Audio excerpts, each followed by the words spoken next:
క్రీస్తును క్రైస్తవ్యాన్ని ద్వేషించి దూషించిన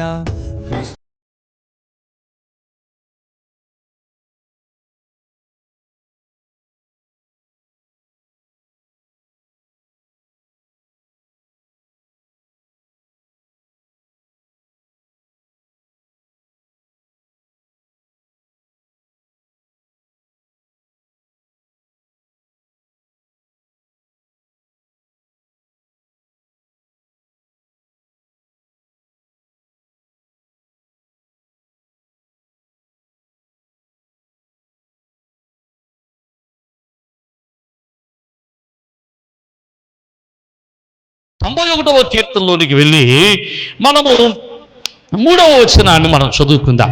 ఈ 91వ కీర్తన చాలా శ్రేష్టమైనటువంటి కీర్తన. ఇంచుమించు 2020-21 సంవత్సరాల్లో భయంకరమైనటువంటి నాశనకరమైనటువంటి తెగులు దేశాన్ని చుట్టుముట్టినప్పుడు, మన చుట్టూ ఉన్నటువంటి ప్రాంతాలని తెగులు చుట్టుముట్టినప్పుడు చాలా మంది సేవకులుగా మమ్మల్ని ఫోన్ చేసి, అయ్యా మేము బలహీనతలో ఉన్నాం, అనారోగ్యంతో ఉన్నాం, మా కొరకు ప్రార్థించేయండి అని అడిగినప్పుడు మాకు ఫోన్ చేసిన ప్రతి ఒక్కరికి ఇంచుమించు మొట్టమొదటిగా మేము వాక్యాన్ని చదివించినటువంటి వాక్య భాగం ఏంటంటే 91వ కీర్తన. ఎందుకు 91వ కీర్తన చదివించామంటే 91వ కీర్తనలో అనేకమైనటువంటి వాగ్దానాలు ఉన్నాయి, అనేకమైనటువంటి సమయోచితమైనటువంటి అభయ వాక్యాలు, అభయ హస్తాలు లేకపోతే అభయంతో కూడినటువంటి మాటలు 91వ కీర్తనలో రాయబడతాయి. ఈ 91వ కీర్తన మనం చదవగలిగితే, 91వ కీర్తన మనం ధ్యానం చేయగలిగితే ప్రతిరోజు దైనందిక జీవితంలో 91వ కీర్తన మనల్ని ఎంతగానో పురుకొల్పుతుంది, బలవంతుడు చేస్తుంది, శక్తివంతుడు చేస్తుంది. 91వ కీర్తన మనను క్రీస్తుకు, దేవునికి దగ్గర వాణి చేస్తుంది. ఈ 91వ కీర్తనలో అనేక వాగ్దానాలు ఉన్నాయి. వీలైతే మీరు 91వ కీర్తన ఎక్కువ సార్లు చదవడానికి ప్రయత్నం చేయండి. అవకాశం ఉంటే ఒకవేళ మీరు చేయగలిగితే 91వ కీర్తన బట్టి పట్టండి. బట్టి పట్టడం అంటే ఇటక బట్టి కాదు, ఏం చేయాలి? ఒళ్ళు వేయడానికి ఇష్టపడాలి, ఒళ్ళు వేయడానికి సిద్ధంగా ఉండాలి, లేకపోతే ఒళ్ళు వేయగలిగిన శక్తి సామర్థ్యం అవ్వాలి. అంటే చూడకుండా 1 నుంచి 16 వచనాలు చెప్పగలిగిన వారమే ఉంటే ఆయా యొక్క స్థలాల్లో, ఆయా సమయాల్లో, ఆయా కష్టకాలలో మీకు ఈ వచనాలు మిమ్మల్ని బలపరుస్తూ ఉంటాయి. దేవునికి స్తోత్రం. 3వ వచనాన్ని ఒకసారి చదువుకుందాం మనం. వేటగాని ఊరిలో నుండి ఆమె దేవునికి స్తోత్రం చెప్పండి. ఒకసారి ఎక్కడో కానీ పిల్లలు రాస్తారు కదా, వాక్యాలు రాసుకుంటారు కదా, అలా రాసుకున్నటువంటి వాక్యాల్లో ఈ వచనం ఒకటి ఉందన్నమాట. పిల్లలు ఒక ఇంట్లో వచనాలు రాసి పేపర్ మీద, ఆ పేపర్ గోడకు అడ్డించుకున్నారన్నమాట. అలా అడ్డించుకున్న దాంట్లో ఒక ఇంట్లో ఒక వచనం ఇలా రాయబడింది. ఈ వచనం, వేటగాని ఊరిలో నుండి, ఎలాగట చెప్పట్లేదు మీరు, వేటగాని, ఇది ఊరా ఏమ్మా ఎలా రాసాడు? నా బైబిల్ అలాగే ఉందన్నది. అది దేవునికి స్తోత్రం. ఎవరో ఎలా ఉందంటే ఆవిడ బైబిల్లో, నా బైబిల్ అలాగ ఉంది దగ్గర అంది. దేవునికి స్తోత్రం. చిన్న అమ్మాయి, సరే సంతోషం. ఇక్కడ అంటున్నాడు, వేటగాని ఉరిలో నుండి ఆయన నిన్ను విడిపించును. దేవునికి స్తోత్రం చెప్పండి. హల్లెలూయా. ఇక్కడ జాగ్రత్తగా అర్థం చేసుకుందాం. వేటగాడు ఉరి విడిపించేటువంటి దేవుడు. జాగ్రత్తగా వినాలి. వేటగాడు ఉరి విడిపించేటువంటి దేవుడు. ఇక్కడ 3 కనబడుతున్నారు. ఈ 3లో మొదటి వాడు వేటగాడు. వేటగాడు ఊరిలో నుంచి మనల్ని విడిపించడానికి మనల్ని పట్టుకునేవాడు ఎవడండి? అలా మనకి ఎవడేస్తాడు ఉరి? బైబిల్లో ఉంటాడు స్నేర్ అంటే, లేకపోతే ఉచ్చు అంటే. వేటగాడు ఉచ్చులేస్తాడు. వేటగాడు ఉచ్చులు ఎవరి కోసం వేస్తాడు? మన కోసం వేస్తాడా? ఎవరి కోసం వేస్తాడు? ఇట్ల కోసం వేస్తాడు. కుక్కలు నట్టుకునేవాడు, నక్కలు నట్టుకునేవాడు, పందులు నట్టుకునేవాడు, లేకపోతే పిచ్చుకలు పట్టుకునేవాడు, కుందేలు పట్టుకునేవాడు, వీళ్ళు ఉచ్చులేస్తారు. వీళ్ళు వేటగాళ్ళు. ఈ వేటగాళ్ళు వేసేటువంటి ఊరిలో ఉచ్చుల్లో వాటి గుణమెరక, వాటి స్థితి ఎరగక ఆయా జంతువులు, ఆయా పక్షులు ఆ ఉచ్చుల్లో పడి చచ్చిపోతూ ఉంటాయి, ప్రాణాలు కోల్పోతూ ఉంటాయి. కానీ దేవాది దేవుడు అంటున్నాడు, నేను మిమ్మల్ని విడిపిస్తాను. అంటే మీకు ఒక వేటగాడు ఉన్నాడు. ఎవడా వేటగాడు అంటే, అపోస్తలుడైన పేతురు అంటాడు, ఎవరిని మిరుగుదురా అని గర్జించు సింహం వలె సాతానుడు తిరుగులాడుచున్నాడట. దేవునికి స్తోత్రం. ఎవరిని మిరుగుదామని సాతానుడు గర్జించు సింహం వలె తిరుగులాడుతున్నాడు. వీడు ఒక వేటగాడు. వీడి యొక్క వేట ఏంటంటే మనుషులను వేటాడడం, మనుషులను ఉచ్చులేయటం, మనుషులకు ఉచ్చులకి వారిని పట్టుకుని వారిని కూడా వారితో పాటు నరకానికి తీసుకుని వెళ్ళడం. అసలు నరకం ఎవరి కోసం తయారు చేశాడు దేవుడు? హలో, నరకం ఎవరి కోసం తయారు చేశాడు? పాపుల కోసమా? నరకం ఎవరి కోసం? It is not for the man, it's not meant for the man, it's meant for only Satan. సాతాను కొరకును వాని దూతల కొరకు మాత్రమే నరకాన్ని దేవుడు తయారు చేశాడు. కానీ సాతానుడు ఏమనుకున్నాడంటే, ఈ యొక్క నేను నా దూతలు మాత్రమే కాదు, దేవుని స్వరూపంలోను దేవుని పోలికలోను ఆయన స్వరూపం ఇచ్చి ఆయన పోలికనిచ్చి సృజించినటువంటి మానవుని కూడా నాతో పాటు నరకానికి తీసుకెళ్లాలని ఆశపడుతూ ఉచ్చులు వేసుకుంటూ ఆ ఉచ్చుల్లో పడ్డ వాళ్ళంతా పట్టుకుని వాటితో పాటు నరకానికి తీసుకెళ్తున్నాడు. ఈ ఉచ్చుల్లో పడటం మానవునికి సహజమైనదే. హలో, ఈ ఉచ్చుల్లో పడ్డ మానవునికి సహజమైనదే. ఇప్పుడు మనం ఇక్కడ మొదట వేటగాడు కనబడ్డాడు. రెండవది ఎవడండి? ఉరి. అంటే ఈ ఉరిలో పడ్డేవాడు ఎవడు? మానవుడు, అంతే కదా. ఈ ఉరిలో పడేది ఎవరు? మానవుడు. ఇప్పుడు ఇక్కడ సాతాను ఊరిలో పడ్డ మానవుడు, వాడిని విడిపించేటువంటి దేవుడు. చూడండి, సాతానుడికి దేవునికి మధ్యలో ఎవరున్నాడు? చెప్పట్లేదు మీరా? చెప్పాలి గట్టిగా. దేవునికి స్తోత్రం. అందునే కోసం ఓ కుడి పక్కన యేసుబాబు, ఎడం పక్కనేమో సాతాను ఉన్నాడంటారు చాలామంది కదండి. చూడండి, అప్పుడప్పుడు అనిపిస్తూ ఉంటుంది, కుడి పక్కన ఎవరు నిలబడ్డారు అయ్యారు, ఎడం పక్కన ఎవరు నిలబడ్డారు అయ్యారు అంటుంటారు. చూడండి, సాతానుడికి అపవాదికి దేవుడికి మధ్యలో మానవుడి కోసమే వీరిద్దరు ప్రయత్నాలు. మానవుడిని తనతో పాటు పరలోకానికి తీసుకువెళ్ళాలని దేవుడు ఆశపడుతుంటే, మానవుడిని తనతో పాటు నరకానికి తీసుకువెళ్ళాలని ఆశపడుతున్నాడు అపవాది. హలో, అర్థమవుతుందా మీకు? దేవునికి స్తోత్రం చెప్పండి. మానవుడు దేవునికి అపవాదికి మధ్యలో నిలబడి ఎటు వెళ్ళలేని పరిస్థితిలో, నిర్ణయం తీసుకోలేని పరిస్థితిలో ఉన్నాడు. అందుకోసం మానవుడికి దేవుడు, సాతానుడు ఏం చేస్తున్నాడంటే ఉచ్చులు వేస్తున్నాడు. ఏం వేస్తున్నాడు? ఉచ్చులు వేస్తున్నాడు. ఈ ఉచ్చు ఎలాగేస్తాడండి? ఈరోజు సాతానుడు మానవుని పట్టుకోవడానికి వేసేటువంటి ఉచ్చుల గురించి నేను ముగించడానికి ప్రయత్నం చేస్తాను. ఒకసారి ఎక్కడికో కానీ నేను ఎవరికో దయ్యం పట్టిన వాళ్ళ కోసం ప్రార్థన చేయడానికి వెళ్తే వాళ్ళకు ప్రార్థన చేశాను. ప్రార్థన చేసిన తర్వాత తిరిగి వస్తున్నటువంటి సందర్భంలో ఆ వ్యక్తిని వదిలిపెట్టేసినటువంటి దురాత్మ నా ప్రక్కంటే వస్తుంది. అది నేను బండేసిన వస్తున్నాను కదా, ఆ వ్యక్తిని వదిలిపెట్టినటువంటి దురాత్మ నా పక్కంట ఎగురుకుంటూ వస్తున్నాడు. ఇలా ఎందుకు వస్తున్నాడు? నువ్వు ఎవరు చెప్పమన్న విషయం వాళ్ళకంటున్నది. ఏ విషయం? అక్కడ ఒక విషయం చెప్పాను నేను. మీ ఇంటిలో నీకు దురాత్మ ఎలా ప్రవేశిస్తుందో అని ఒక విషయం చెప్పాను. దేవుడు చెప్పమన్నాడు, ఆ విషయం చెప్పాను. ఇప్పుడు వాడి యొక్క ఉచ్చు తెలిసిపోయింది. ఈడేసి వచ్చిందన్నమాట అని వాళ్ళకి తెలిసిపోయిన తర్వాత వీడు అక్కడ నుంచి రావడానికి ఇక్కడ వెళ్ళడానికి అవకాశం లేదు కనుక వీడు నన్ను వెనకాల వస్తున్నాడు. నేను ఎవరు చెప్పన్నాడా ఎందుకు చెప్పా అన్న వెనకాల వస్తున్నాడు. మనం ఏం భయపడతాం ఏంటి? రాని అనుకున్నాం అంతే. దేవునికి స్తోత్రం. హల్లెలూయా. ఆడు ఎక్కడ వరకు రాగలంటే ఆ గుమ్మం వరకు, ఏంటది ఆ మెట్ల వరకు రాగల. మెట్టు కూడా ఎక్కలేడు అనుకోండి, అది ఎక్కడెక్కడ ఉండాలి వాడు వెళ్ళిపోతాడు. దేవునికి స్తోత్రం. హల్లెలూయా. ప్రియమైన దేవుని బిడ్డలారా, ఈరోజు సాతానుడు మనుషులను పట్టుకోవడానికి వాడేటువంటి కొన్ని ఉచ్చులు అన్నాను అంటే ఎక్కడికి వెళ్ళిపోద్ది. ఒకటి మాత్రం చెప్తాను ఈరోజు, కొన్ని కాదు ఒకటి చెబుతాను. ఈ ఒకటి ఉచ్చు చాలా ప్రాముఖ్యమైనది. మనమందరము కూడా మోసపోయేటువంటి ఉచ్చుది. ఇది మనకు తెలియడానికి మనం ఒకసారి ఆదికాండంలోనికి వెళ్దాం. ఆదికాండంలో 3వ అధ్యాయంలో మొట్టమొదటిగా మనుషుని సాతానుడు పట్టుకున్నటువంటి మొదటి ఉచ్చు అది. మొట్టమొదటిగా సాతానుడు మనుషుని పాడు చేసిన సందర్భం అది. ఆ సందర్భంలో మనకి జ్ఞాపకం చేసుకుంటే, ఆ సందర్భంలో దేవుడు కనబడుతున్నాడు, అవ్వమ్మ కనబడుతూ ఉంది, తర్వాత అపవాది సాతాను కనబడతాడు. ఇక్కడ సాతానుడు, అపవాది అయినటువంటి సాతానుడు అవ్వమ్మను వెరవించడానికి ఏ రూపంలో వచ్చాడు చెప్పట్లేదు మీరు? సర్ప రూపంలో వచ్చాడు. మీకు ఈ విషయం చెప్పిన తర్వాత దాన్ని ముందరకు వెళ్దాం. దేవుడు భూమిని, ఆకాశమును, అందులో ఉన్నటువంటి సమస్తమును సృజించాడు. సృజించినప్పుడు ఆయన అన్నిటిని కూడా ఎలా సృజించాడు? మంచివిగా సృజించాడా, చెడ్డవిగా సృజించాడా? మంచివిగానే సృష్టించాడు. What ever God created it was good. దేవుడు దానిని మంచిదిగా చూశాడు. అంటే ఈ సృష్టిలో ఉన్నవంతా కూడా మంచివే. దేవుడు సృష్టి అంతా అయిపోయిన తర్వాత అన్నీ బాగున్నాయి అనుకున్నాడు, ఒకటి బాగోలేదు అనుకున్నాడు. ఏంటి?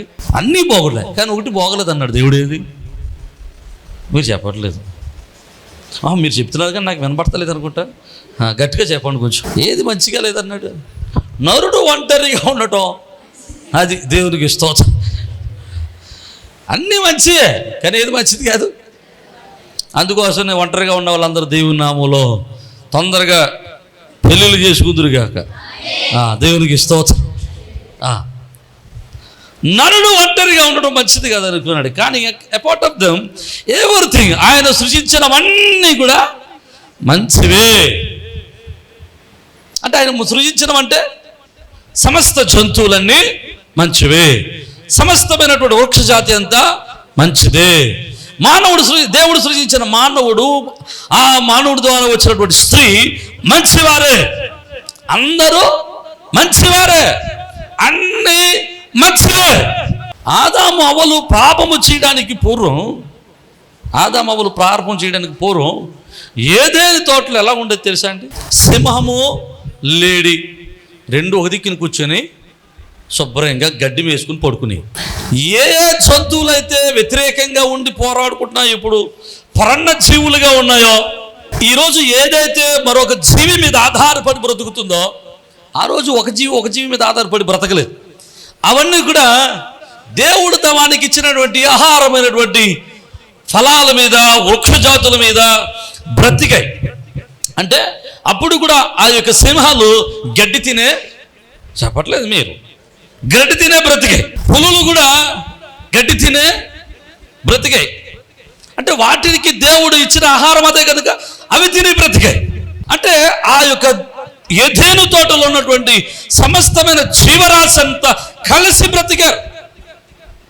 ఆదాము అవ్వలు, వీరితో పాటు సింహాలు, వీరితో పాటు ఎలుగుబట్టులు, వీరితో పాటు ఇంకేంటి చిరుత పులులు, వీరితో పాటు జింకలు, వీటితో పాటు కుందేళ్ళు, వీటితో పాటు అన్ని జంతువులు కలిసి అన్ని కలిసే బ్రతికాయి.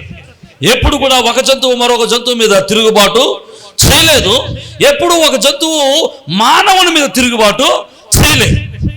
వీళ్ళతో పాటు ఆ యొక్క తోటలో అన్ని రకాల సర్పాలు కూడా వీళ్ళతోనే కలిసి తిరిగాయి. దేవుడు మనల్ని అంతా ఆశీర్వదించి మంచి మంచి ఇల్లులు కట్టుకున్నాం, దేవునికి స్తోత్రం. కానీ మేము పాకింట్లో ఉన్నప్పుడు మాతో పాటు ఎన్ని జీవులు బ్రతుకోయో తెలిసి, ఇంట్లో ఎలక, సుంచులు, పందికొక్కులు, అప్పుడప్పుడు అవసరమైతే పాములు ఆ కాళ్ళలోంచి వచ్చి పైన చెక్కేసి పైన చూస్తుండే ఇలా మమ్మల్ని పాములు దాన్ని ఎలా కొడితే అందులోంచి వేమని ఎగురొచ్చుకుంటే వచ్చి పురుగులు, అన్నిటితో సహజీవనం చేసేవాళ్ళు మేము, దేవునికి స్తోత్రం. అవన్నీ మా చుట్టూ తిరుగుతుంది. అప్పుడప్పుడు రోకల మాటలో మా ఇంట్లో కూడా వచ్చేస్తుండే, మచ్చల మీద కూడా ఎక్కేస్తుండే, మాతో పాటు పడుకునేవి. ఏం చేస్తాం ఇంకా కానీ ఎక్కడ చెవుల్లోకి వెళ్ళిపోతాయని చెవుల్లో దూదులు పెట్టుకుని పడుకునే వాళ్ళు. ఓసారి ఎవరికో కానీ చెప్పాను, మీరు దూదులు పెట్టుకుని పడుకుంటున్నారు ఏంటని అడిగితే, రోకల మాటలు వెళ్ళిపోతాయని భయపడి పెట్టుకుంటున్నామంటే ఆయన ఏమన్నా ముక్కుల్లోకి వెళ్ళిపోతే ఏం చేస్తాం అటు కూడా ఆ ఉద్దేశం ఏంటి, ఆ ముక్కుల్లో కూడా దూదెట్టుకు పడుకోమని. ఏదెను తోటలో ఆదాము అవ్వలతో పాటు అన్ని జంతువులు కూడా కలిసి సహజీవనము చేశారు. వాటిలో ఏ విధమైనటువంటి తిరుగుబాటు లేదు, హింసత్వం లేదు, క్రూరత్వం లేదు, ఒకరినొకరు చంపుకునే మనస్తత్వము లేదు.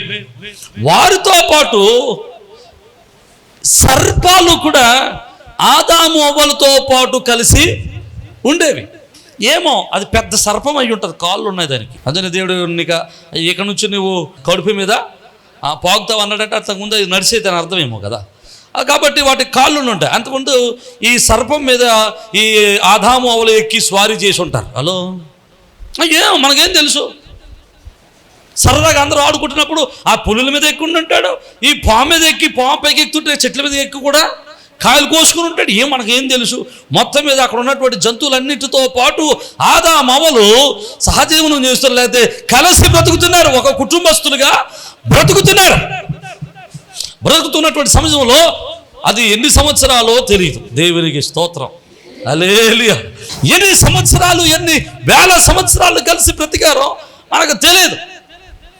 వారందరూ కూడా ఆదాము అవ్వలతో పాటు ఉన్న జంతువులన్నింటికి మధ్యలో వీళ్ళకి ఒక అండర్స్టాండింగ్ వచ్చింది. ఏంటి అండర్స్టాండింగ్ అంటే, మనందరం ఒకటే కుటుంబం, మనందరం ఒక్కటే, మనందరం కలిసి బ్రతుకుతున్నాం, మనందరం ఒకే కుటుంబానికి చెందిన వాళ్ళం, మనందరికి దేవుడు ఒక్కడే. దేవునికి స్తోత్రం, హల్లెలూయా. కొంతకాలం అయిన తర్వాత ఆదాము ఒక చోటకి వెళ్ళాడు, అవ్వమ్మ మరొక చోటకి వెళ్ళింది. అవ్వమ్మ మరో చోటకి వెళ్ళినప్పుడు ఒక సంఘటన జరుగుతుంది. ఒక సర్పము అవ్వమ్మతో మాట్లాడడం మొదలెట్టింది. ఇప్పుడు సర్పం అవ్వమ్మతో మాట్లాడినప్పుడు సర్పముతో అవ్వమ్మ మాట్లాడాలా వద్దా? మాట్లాడకపోతే మాట్లాడిపోతుంది. అంతకుముందు ఆడుకున్నారు కాబట్టి ఇప్పుడు సర్పం ఆడుకు వచ్చినప్పుడు సర్పం దగ్గర ఆగుతుందా లేదా? చెప్పరండి. ఆగుతుంది. ఎందుకు ఆగదు? ఎందుకంటే వాళ్ళందరూ ఒకటే కదా. సర్పం దగ్గర ఆగింది. సర్పము మాట్లాడటం మొదలెట్టింది.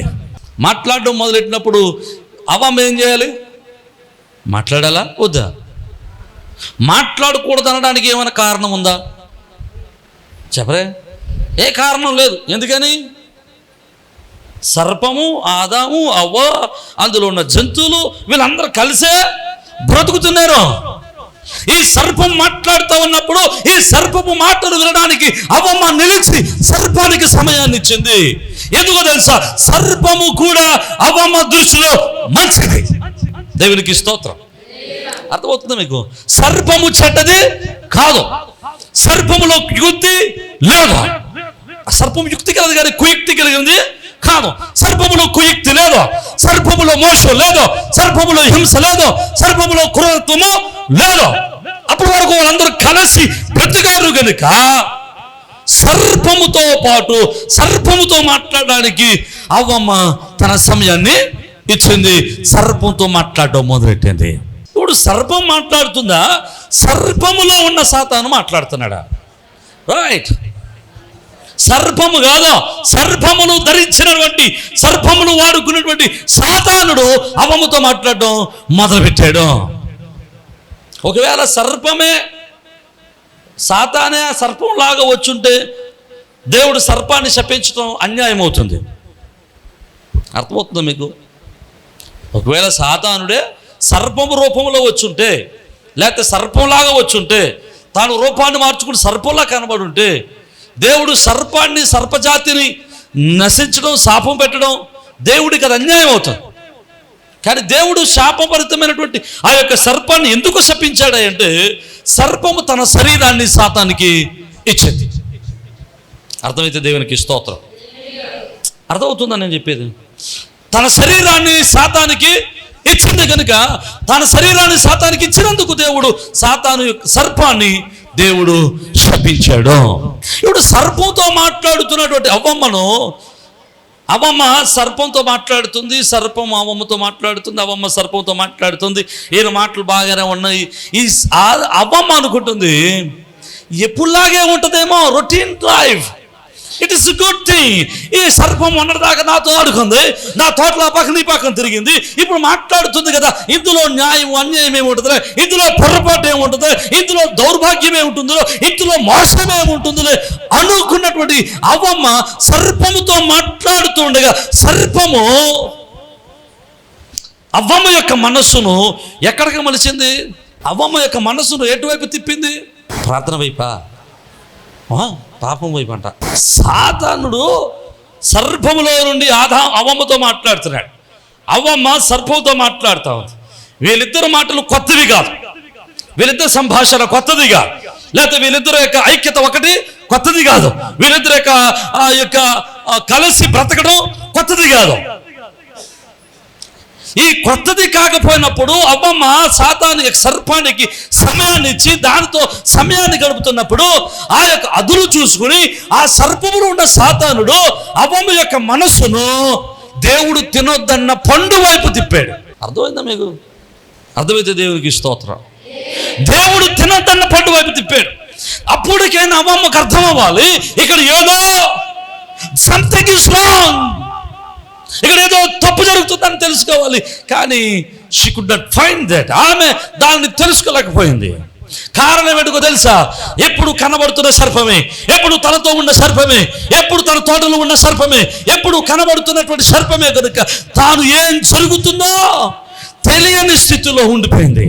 ఎలా జరుగుతుందో జరిగిన స్థితిలో ఉండిపోయింది. సాధారణ ఉచ్చు కూడా ఎప్పుడు కూడా మనం ఏం చేస్తున్నామో తెలియని రీతిలో మనం మోసము చేస్తూ ఉంటాడు. అర్థమైతే దేవునికి స్తోత్రం. హల్లెలూయా. సాతాను నిన్ను మోసం చేయడానికి ఎవడో కొత్త తీసుకురాడండి. నీకు సాతాను మోసం చేయడానికి ఏదో కొత్త ఆయుధాన్ని తీసుకురాడు. లేకపోతే సాతాను నిన్ను మోసం చేయడానికి నీకు తెలియని విషయాన్ని తీసుకురాడు.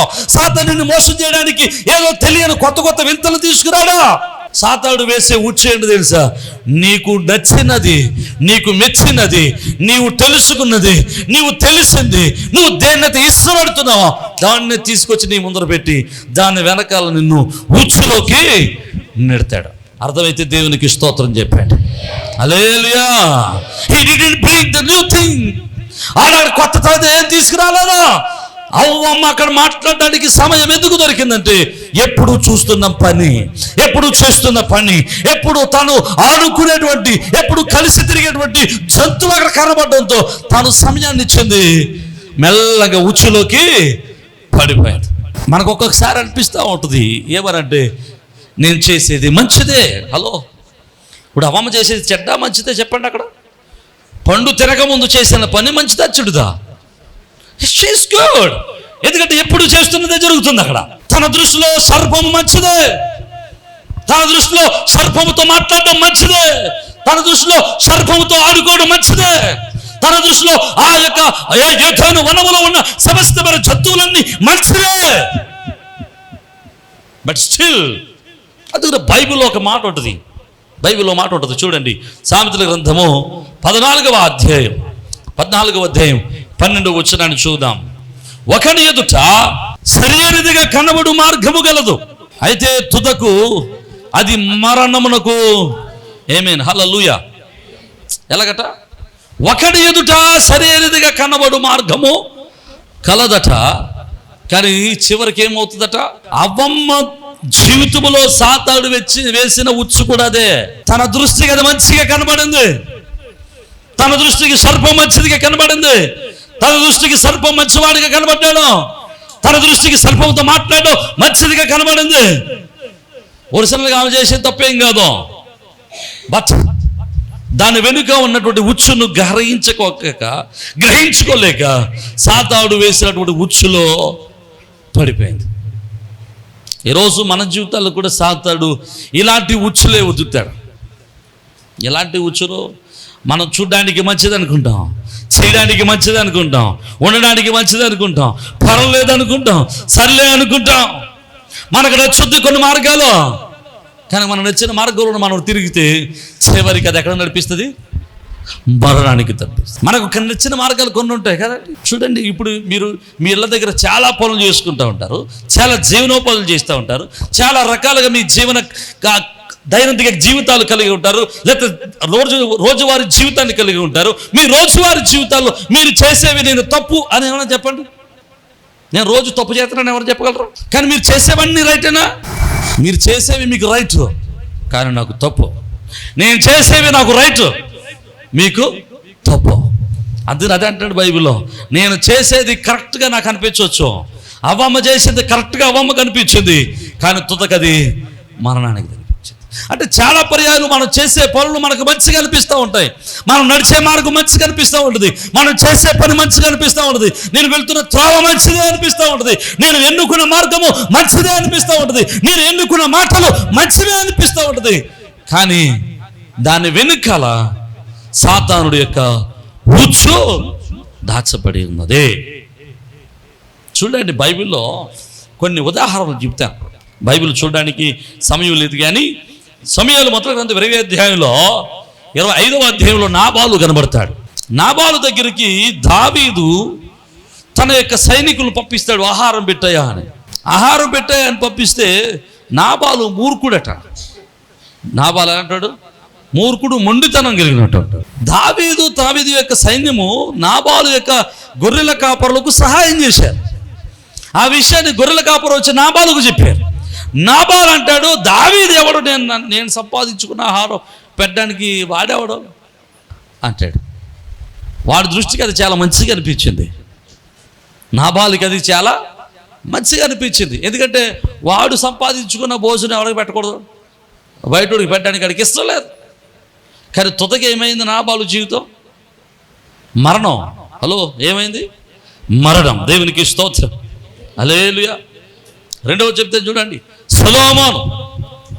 సొలొమోను దేవుని చేత అభిషేకపబడిన వాడి మహాజ్ఞానం పొందుకున్నవాడు. ఇంత జ్ఞానం పొందుకున్న వాడి యొక్క చివరి స్థితి ఎలా ఉందో తెలుసా? ఇతను అనుకున్నాడు, నా చుట్టూ ఉన్న దేశాలన్నీ సుభిక్షంగా ఉండాలంటే, నా చుట్టూ ఉన్న దేశాలన్నీ నాతో సహవాసంగా ఉండాలంటే వారి పిల్లలను నేను పెళ్లి చేసుకోవాలనుకున్నాడు. అదో రాజనీతేమో. ఎక్కువ శాతం రాజరికాల్లో జరిగేటువంటి వ్యవస్థ ఇదే. ఎందుకంటే రాజులు వారి కుమార్తెలు ఏ రాజుకైతే ఇచ్చి పెళ్లి చేశారో ఆ రాజుతో వీళ్ళు యుద్ధాలు చేసేవారు కాదు, చక్కగా కలిసి ఉండేవారు. ఎందుకంటే వీళ్ళ కూతురు అక్కడ ఉంది కాబట్టి. సొలొమోను ఉపయోగించినట్టు ఒక స్ట్రాటజీలో, ఒక వ్యూహంలో ఇచ్చిమిచ్చు 700 మందిని వివాహం చేసుకున్నాడట. ఎంతమందిని? 700 మంది రాజకుమారులను వివాహం చేసుకున్నాడు. అందుకోసమనే సొలొమోను ఉన్నప్పుడు ఒక్క యుద్ధం కూడా జరగలేదు. అసలు ఒక యుద్ధం జరగలేదు. ఈయన దృష్టికి రాజకుమారులను కుమార్తెలను పెళ్లి చేసుకోవడం మంచిదిగా కనబడింది. అతను జీవించినంత కాలము 40 సంవత్సరాల్లో ఆ యొక్క జీవన విధానము చాలా సుభిక్షంగా కనబడింది, సురక్షితంగా కనబడింది, క్షేమదాయకంగా కనబడింది, ఆరోగ్యకరంగా కనబడింది. తన దేశానికి ఏ విధమైన ప్రమాదాలు రాని స్థితిలో కనబడింది. కానీ చివరికి ఏమైంది? ఏ భార్యను అయితే తెచ్చుకుని ఇంట్లో పెట్టుకున్నాడో ఆ భార్యలే సొలొమోనును విగ్రహాల వైపు హృదయాన్ని మళ్లించేశారు. దేవుడు 2 పర్యాయాలు చెప్పాడు, రా సొలొమోను నువ్వు చేసే తప్ప అని. 2 సార్లు దేవుడు గద్దించిన సొలొమోను యొక్క హృదయం తన భార్యల దగ్గర నుంచి దేవుని వైపు తిప్పుకోలేకపోయాడు. దేవుని చేత మొత్తబడి చచ్చిపోయాడు.